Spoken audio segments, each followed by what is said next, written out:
Hello, Skylar.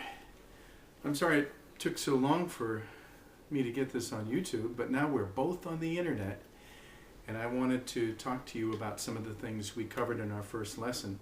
I want to talk to you about 5 things today, and I'm going to begin with the way you hold your guitar and the way you sit. If you're sitting, which is the way I suggest that you play the guitar, at least as you learn it, much easier to play the guitar when you're sitting than when you're standing up, at least to begin with. So when you sit, the guitar, you should be able to look down on the fingerboard and to see your fingers.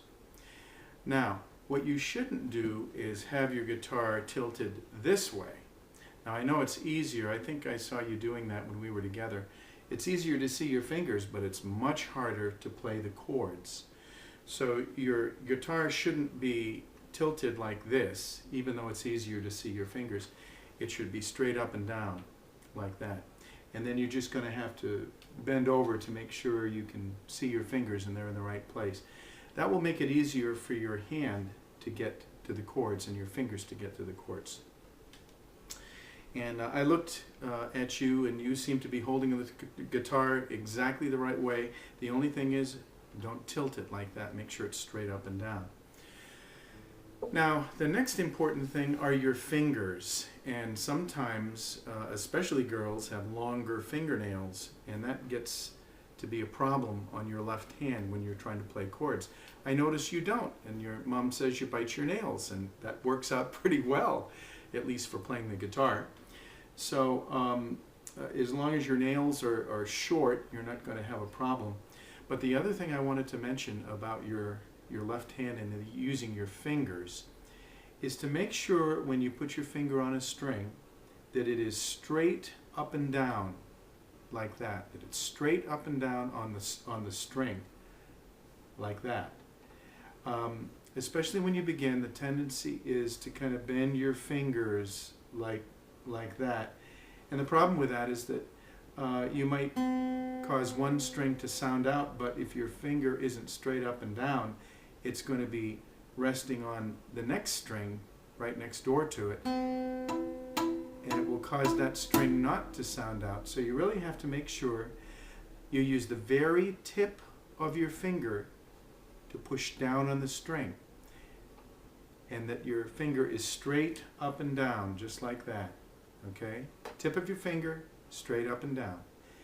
And that will help each string to sound out well.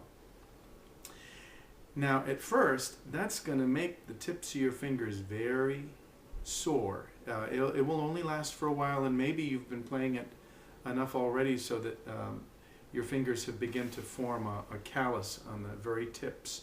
If you were to feel the tips of my left hand, fingers on my left hand, you'd see that they're almost like leather, very tough, because I've played the guitar a lot.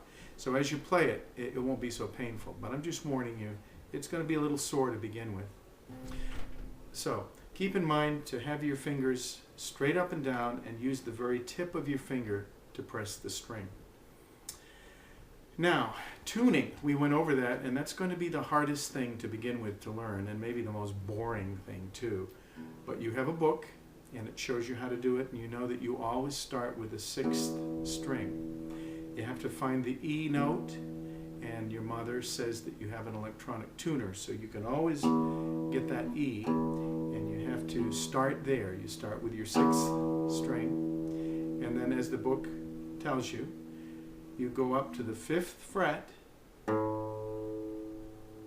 and press that string down, press the 6th string down, and that will give you your note for the 5th string.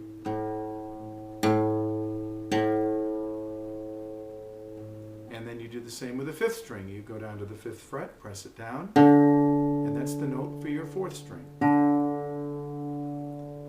And then you go down and press the 4th string on the 5th fret, and that's the note for your 3rd string.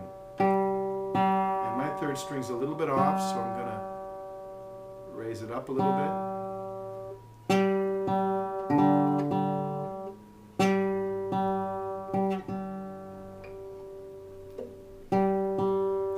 Now when you get to the 3rd string and you want the note for your 2nd string, it changes. you have to drop down to the 4th fret.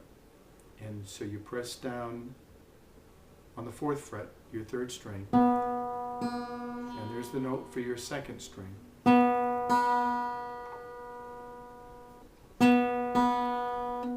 And then back to the 5th fret on the 2nd string for the 1st string note.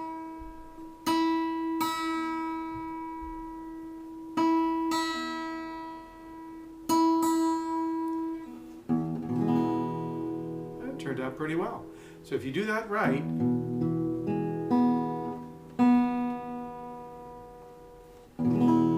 your chords will sound very pretty, especially on that very pretty guitar that you have.